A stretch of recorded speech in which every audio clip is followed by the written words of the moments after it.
There are deaths that ask for your tears. And then there are deaths that demand your teeth. This is about the second kind.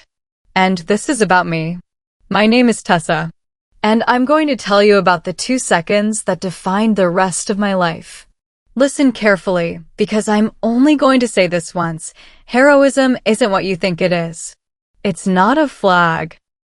It's not a medal ceremony with a 3-volley salute and a folded triangle of stars and stripes handed to your mother while she weeps into her gloves.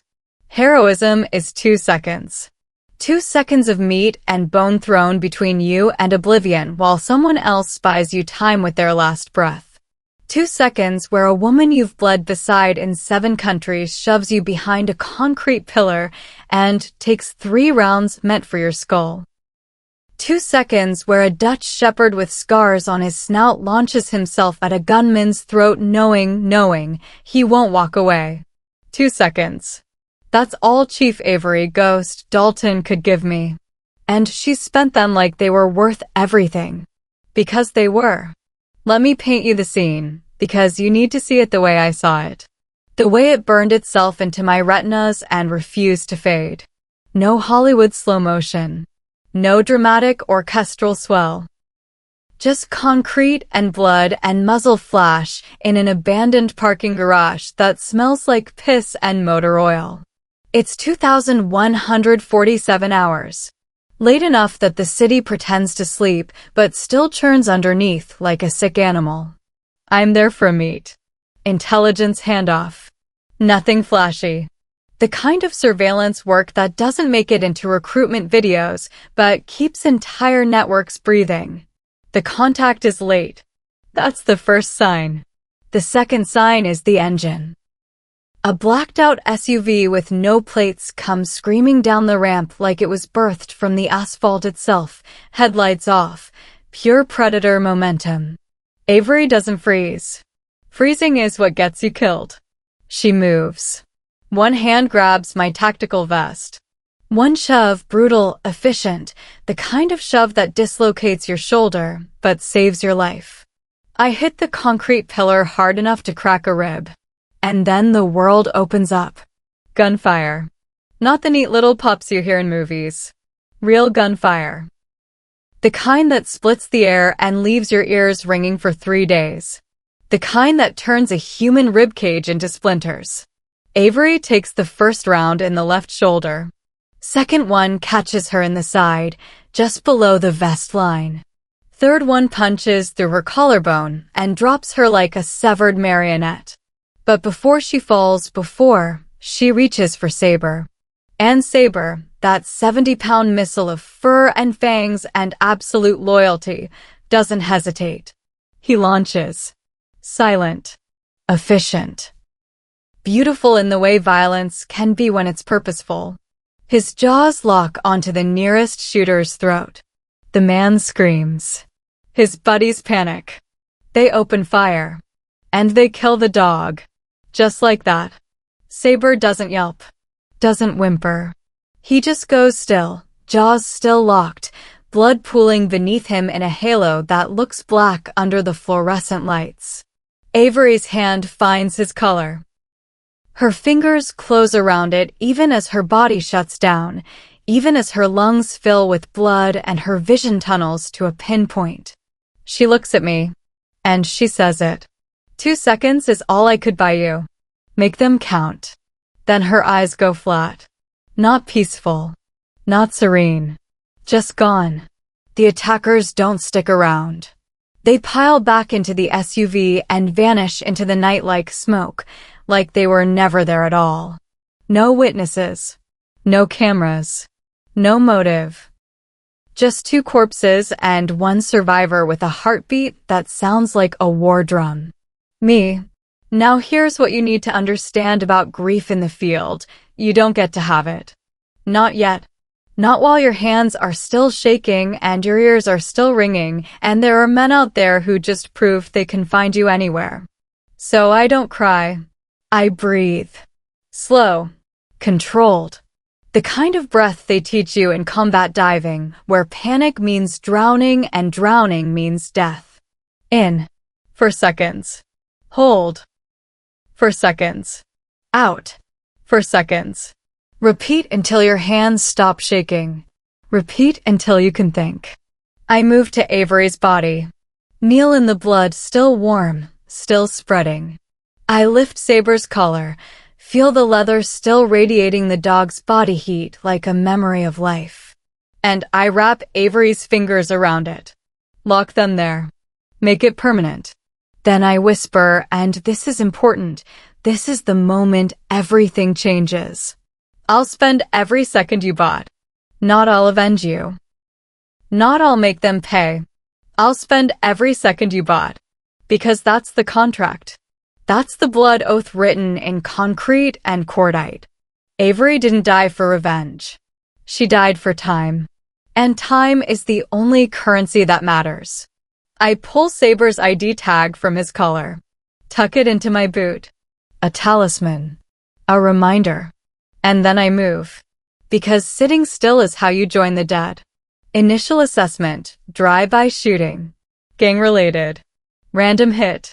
Wrong place, wrong time. That's what the police will say when they find the bodies. That's what the official report will conclude. And that conclusion is wrong. Because 3 days later, when I'm cleaning Saber's collar, scrubbing his blood out of the leather with a toothbrush and cold water in a motel bathroom that smells like bleach and cigarettes, I find it. A seam in the collar. Stitched closed. Recently. I cut it open with my field knife. Inside, a micro SD card. Avery put it there. Before the meet. Before the ambush. Avery knew. I slide the card into my laptop with hands that don't shake anymore, because rage has a way of steadying your fingers. The files load. Shipping manifests. Satellite timestamps. GPS coordinates for a dozen ports from San Diego to Cartagena. And one document, buried at the bottom, titled in clean bureaucratic typeface. Night Vault. I open it. And there, in the executive summary, one name written in all caps like a scream frozen in text. Federal asset. Hector Torres. Avery knew. She knew she was being hunted. She knew the meet was compromised. She knew they were coming. And she didn't run. She didn't call for backup. She used her own death as a message. Turned her body into a mailbox for the truth. Because some truths are too dangerous to speak out loud. You have to tattoo them onto your corpse and trust someone will read the ink. And I'm reading it now. Every single word. Let me explain what Night Vault is, because you need to understand the scale of this obscenity. It's simple, elegant, profitable. The U.S. Navy retires equipment all the time. Old munitions, small arms, rockets, grenades. Explosive ordnance that's still perfectly functional, but has been replaced by newer models. Standard procedure. Catalog it, transport it to a disposal facility, destroy it. Except someone figured out you don't have to destroy it. You just have to relabel it. Ship it as scrap metal. File the right paperwork. Grease the right palms in logistics and customs. And suddenly, 50 crates of M67 fragmentation grenades disappear from a Nevada armory and reappear in a Colombian jungle, in the hands of cartel enforcers who use them to blow the roofs off rival compounds. Suddenly, crates of M4 carbines marked for decommission end up in the hands of Venezuelan paramilitary groups who use them to execute journalists in the street. It's a private war for profit. And it's being run by people with clearances. People with uniforms. People who swore an oath. Avery got close. Too close. So they erased her. And they thought that was the end of it. They thought wrong. Because here's the thing about erasing a SEAL. You don't just kill the operator. You kill everyone who loved her. Everyone who bled beside her. Everyone who owes her. And I owe Avery everything. 2 seconds of everything. So I'm not going to file a report. I'm not going to testify before a congressional committee. I'm not going to hand this evidence over to the DOJ and hope justice grinds its slow, bureaucratic wheels. I'm going to deliver it myself, one body at a time. Target number 1, a logistics broker named Kendall Voss. Voss is a middleman. The kind of man who never pulls a trigger, but signs the purchase orders that put guns in the hands of killers. Clean fingernails. Expensive suits. A yacht docked at a private marina where he drinks single malt and pretends he's not a merchant of death. I find him on a Thursday night, alone on the deck, celebrating a deal he thinks no one will ever trace back to him. I approach from the water. Silent entry. No splash. Just a shadow rising from the black. Voss doesn't see me until I'm already on the deck, dripping, a knife in one hand and a length of marine-grade rope in the other. He opens his mouth to scream. I don't let him. One strike to the solar plexus. He folds. I zip-tie his wrists to a cleat on the dock, facing the water. He's gasping. Begging. I don't ask questions. Questions imply negotiation. This isn't a negotiation. I pull Saber's ID tag from my pocket. Set it on his chest. Let him feel the weight of it. Then I say, and my voice is flat, empty of everything except purpose. You had 2 seconds. You wasted them. I tie a boat anchor to his ankles. And I push him into the water. One splash. No witnesses. No mercy. The marina is silent except for the sound of water lapping against the dock and the distant hum of the city pretending nothing happened. I watch the bubbles rise for exactly 30 seconds. Then I leave. I work my way up the chain. An accountant who laundered the payments. Gone. A customs official who signed off on fraudulent manifests. Gone. A retired colonel who brokered the first shipment. Gone. Each kill is clean. Professional. No torture. No theatrics. I don't need them to suffer. I need them gone. Because this isn't about pain. It's about balance. About restoring the equation Avery's death disrupted. Every name on that list is a debt. And I pay in full. But then something happens. Something impossible. I'm tracking Hector Torres. The name from the file. Federal asset. The linchpin. The man who coordinates everything. I spend 2 weeks building a pattern of life analysis. Learn his routines. His safe houses. His blind spots. I break into a warehouse in Long Beach where he's supposed to be meeting a buyer. And I find him. Or what's left of him. Torres is already dead. Face down in a pool of his own blood. 3 shots. Execution style. Professional work. Someone beat me to him. I roll the body. Check his pockets. His phone is gone. His wallet is gone. But there's something on his shirt. Dog hair. Sable-colored. Coarse. Unmistakable. Saber's hair. But Saber is dead. I watched him die. Watched his blood pool on concrete. Wrapped Avery's hand around his collar. So how the hell is his hair on this body? And then it clicks. Someone else was there. At the garage. Someone else saw Avery die. Someone else loved her. Someone else wants revenge. I'm not the only hunter. And whoever they are, they're good. Good enough to stay invisible. Good enough to move through the same networks, hit the same targets, and leave no trace. This isn't a mission anymore. It's a race. And I don't like losing. I accelerate. Push harder. Sleep less. The list of names gets shorter. And every time I arrive, I find the same thing. The target is already dead. And there's always dog hair. Always sable-colored. Always placed deliberately, like a signature. It's a message. A ghost talking to a ghost. And I start to wonder, is this person hunting the same targets? Or are they hunting me? The paranoia is rational. In my line of work, paranoia keeps you breathing. But there's something else too. Something that feels almost like solidarity. Like whoever this is, they loved Avery the same way I did. With teeth. With purpose. With 2 seconds that stretched into forever. The final name on the list, Marcus Crane. Shipping magnate. Billionaire. Philanthropist. The kind of man who donates to children's hospitals and hosts charity galas while privately funding the slaughter of entire villages. He's the one who gave the kill order on Avery and Saber. He's the apex. The source.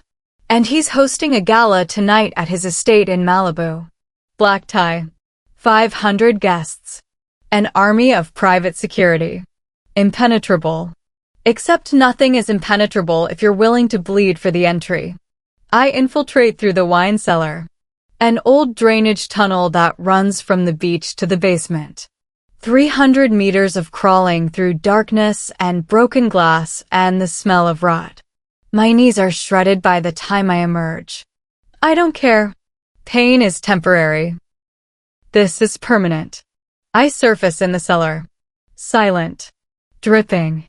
Furious. Crane is upstairs, giving a speech about humanitarian aid. The irony would be funny if it wasn't so obscene. I wait. And when he comes down alone, finally, to select a bottle for a private toast, I'm there. One hand over his mouth. One knife to his throat. I drag him to a corner. Zip tie him to a support beam. He's trying to talk. Trying to negotiate. Trying to offer money. I don't care. I pull out my phone. Play an audio file. Avery's voice. Recorded on Saber's collar before the meet. Before the ambush. Avery's last message. You don't get to choose where we die. But we choose where you do. Crane's eyes go wide. His mouth opens. I draw my sidearm. Same caliber that killed Avery. Poetic justice is a cliché. But sometimes clichés exist because they're true. I fire. One shot. Center mass. Crane slumps. Blood spreads. The wine bottles around him stay perfectly still, like witnesses refusing to testify. I don't say anything. There's nothing left to say. I holster my weapon. Walk to the drainage tunnel. Disappear. At sunrise, I drive to a deserted military dog training field outside 29 Palms. It's a place Avery used to take Saber. Before deployments. After deployments. When the world was too loud and she needed to remember why she did this. The field is abandoned now. Rusted bite sleeves hang from chain-link fences. Old jump walls are tagged with graffiti. Sandbags left to rot in the desert sun. I park. Get out. Walk to the center of the field. And I dig. No tools. Just my hands. Bare fingers in the dirt. I dig a shallow trench. Place Saber's collar inside. Place Avery's dog tag beside it. Then I cover them. Press the earth down with my palms. Feel the heat radiating up from the ground like the planet itself is breathing. I kneel there for a long time. No tears. No prayers. Just breathing. In. For seconds. Hold. For seconds. Out. For seconds. And then I whisper, so quiet the desert almost swallows it. 2 seconds. Kept forever. I stand. Walk back to the truck. Drive away. Behind me, the sun rises over the field, painting the sandbags gold and the rusted metal orange and the disturbed earth darker than the rest. A grave without a headstone. A promise without witnesses. An ending without music. Just silence. Just ritual. Just done. And that's my story. Not about revenge. About spending. About taking 2 seconds and stretching them into eternity. About refusing to let the dead be forgotten, not because I love them, but because they earned my memory with their last breath. Heroism isn't a medal. It's 2 seconds. And what you do with them after. My name is Tessa. And I spent every second Avery bought me. Every single one.